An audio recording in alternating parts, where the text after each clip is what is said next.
Je prends la parole au nom des départements d'outre-mer. Le premier sujet que nous voulons évoquer à cette tribune, c'est les retraites. Le débat, vous le savez, a été reporté au niveau du Sénat. Nous souhaitons voir jouer la loi égalité réelle entre la métropole et les départements d'outre-mer. Nous demandons par conséquent une égalité de traitement avec un réalignement des retraites à 75% du SMIC, comme c'est le cas actuellement dans l'Hexagone. Autre sujet qui a mobilisé toutes les fédérations de métropole et qui nous anime aussi, la distorsion de concurrence.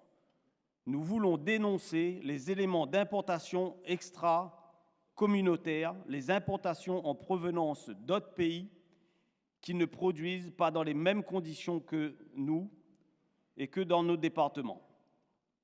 C'est toute une économie locale qui est mise à mal avec ce phénomène de distorsion de concurrence. Il ne faut plus nous considérer comme un marché de dégagement. Par exemple, sur le poulet, on nous envoie les os et les carcasses vers les DOM, idem pour le bœuf et le porc. Nous voulons aussi dénoncer les aides européennes qui vont vers les structures importatrices. D'une part, on demande le développement agricole de nos départements, surtout pour Mayotte, et d'autre part, on encourage les importations avec ces aides européennes. Quel paradoxe! Ça n'a pas de sens. Ces aides doivent être mises en œuvre avec la profession en faveur des producteurs. Vous le savez, Mayotte connaît de graves difficultés. Nous en appelons au pouvoir public pour sécuriser Mayotte. Il en va de la sécurité des populations. Il faut sécuriser nos exploitations agricoles, les agriculteurs et les surfaces agricoles. Au vu de la situation actuelle, si l'État ne fait rien, il ne se met pas d'accord avec les Comores, il y aura un bain de sang général, que dire de plus? Les aléas climatiques, tout le monde a bien été touché depuis quelques années déjà.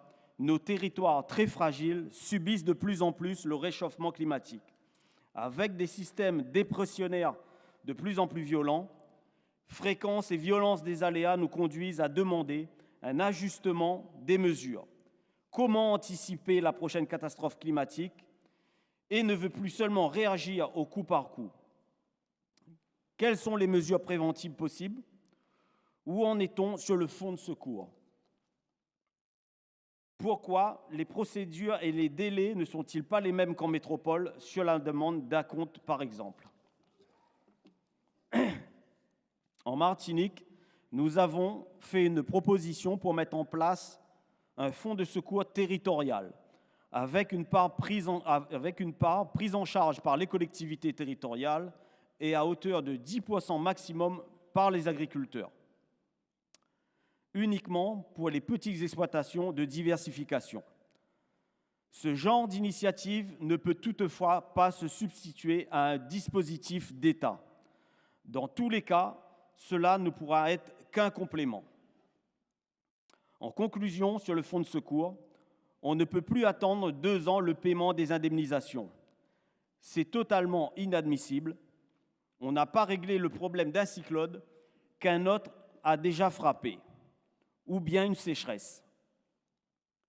Une illustration, cyclone en janvier à La Réunion, nous n'avons toujours pas reçu les imprimés de déclaration plus de 2 mois après.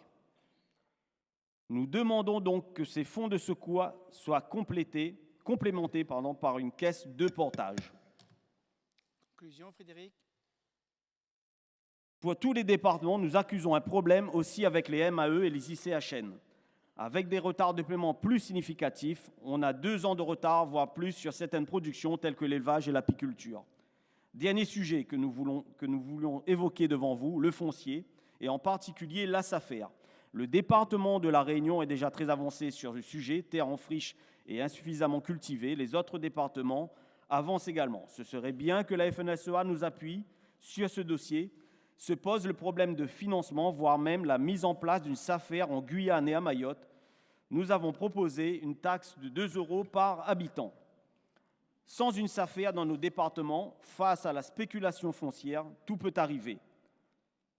Nous Frédéric. avons besoin de cet outil pour protéger nos terres agricoles, assurer le renouvellement des générations et plus généralement la pérennité de notre profession. Merci. Merci Frédéric.